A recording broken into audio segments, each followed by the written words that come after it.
যে ব্যক্তি আল্লাহ তাআলাকে চিনতে পারে নেই, যার ভাগ্যে ঈমান নসিব হয়নি, যার ভাগ্যে এই মুসলিম মিল্লাত হওয়ার জন্য যে একটা নেয়ামত থাকার কথা ছিল, ওই ব্যক্তির মধ্যে ওইটা তার মধ্যে নসিব হয়নি বিদায় সে ব্যক্তি কি ফাসেক হয়ে গিয়েছে, পুজ্জাল হয়ে গিয়েছে, নাস্তিক হয়ে গিয়েছে।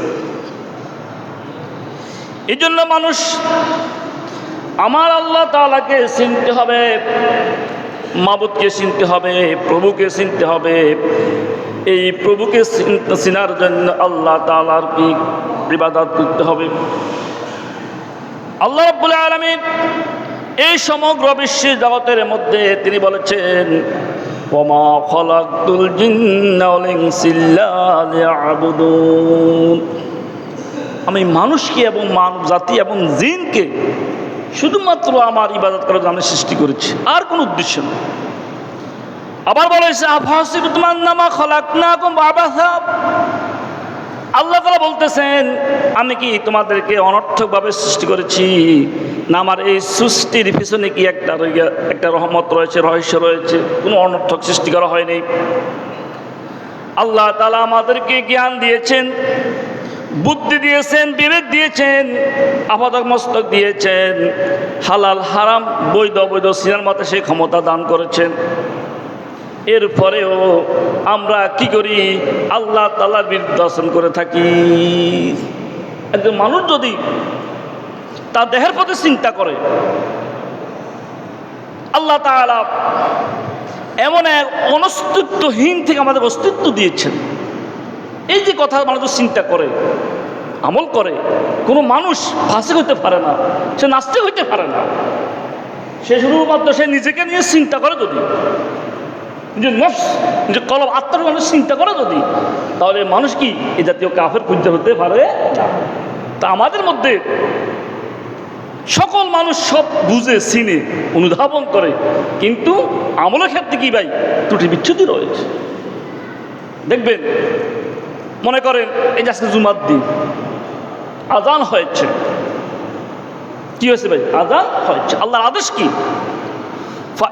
আল্লাহ তাআলা বলেছেন, ইয়া আইয়ুহাল্লাযীনা আমানু ইযা নুদিয়া লিস-সালাতি মিন ইয়াউমিল জুমআতি ফাসআউ ইলা যিকরিল্লাহ। হে ঈমানদাররা, আল্লাহ বলতেছেন, যদি জুমার নামাজের প্রতি আহ্বান করা হয়, ফাসআউ ইলা যিকরিল্লাহ, ফাসআউ তোমরা এগিয়ে আসো, ফামজু রওনা করো, ইলা যিকরিল্লাহ আল্লাহর জিকিরের দিকে, মানে নামাজের দিকে। দেখেন আল্লাহ তাআলা সূরা জুমাতে কি সুন্দরভাবে আল্লাহ তাআলা উপস্থাপন করেছেন। যদি নামাজের প্রতি আহ্বান করা হয় জুমার দিবসে, তোমরা তোমাদের সমস্ত কাজ কর্ম, ব্যবসা বাণিজ্য, চাকরি, যে অবস্থা রয়েছে সকল কিছুকে পরিহার করে ইলা যিকরিল্লাহ আল্লাহর শরণ তোমরা কি করে এগিয়ে আসো। এই যে আল্লাহর এই অর্ডার, আমরা কতজন কি আনুগত্য করেছি, মেনেছি? অধিকাংশ মানুষ আযান দিয়েছে, মুয়াজ্জিন সাহেব বাস শেষ, আমরা আমাদের সমত আমরা কি যাব, যাইয়া আদায় করব। কিন্তু যে যখন আযান হয়েছে এর পরপর যে মসজিদে আসা, আল্লাহর একটা আদেশ জারি করেছেন, এই আদেশটা না মানাও কি এক ধরনের কি আল্লাহ থেকে বঞ্চিত হওয়া, আল্লাহর রহমত থেকে বঞ্চিত হওয়া। এরপরে কি বলেছেন?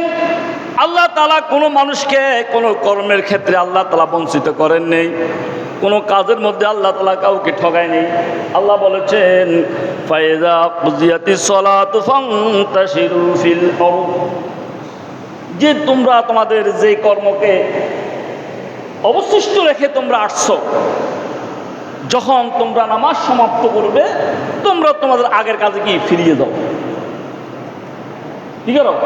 আগের কাজে ফিরিয়ে যাও। অর্থাৎ যে যে অবস্থা ছিলেন, কেউ ব্যবসা বাণিজ্যে, কেউ ক্ষেত কামারে কাজ করবে, কেউ বিভিন্ন যে যার পেশার মধ্যে সে নিয়োজিত ছিল, নামাজ শেষ করার পরে সে যেন কি তার ওই পেশাতে সে কি লেগে যায়।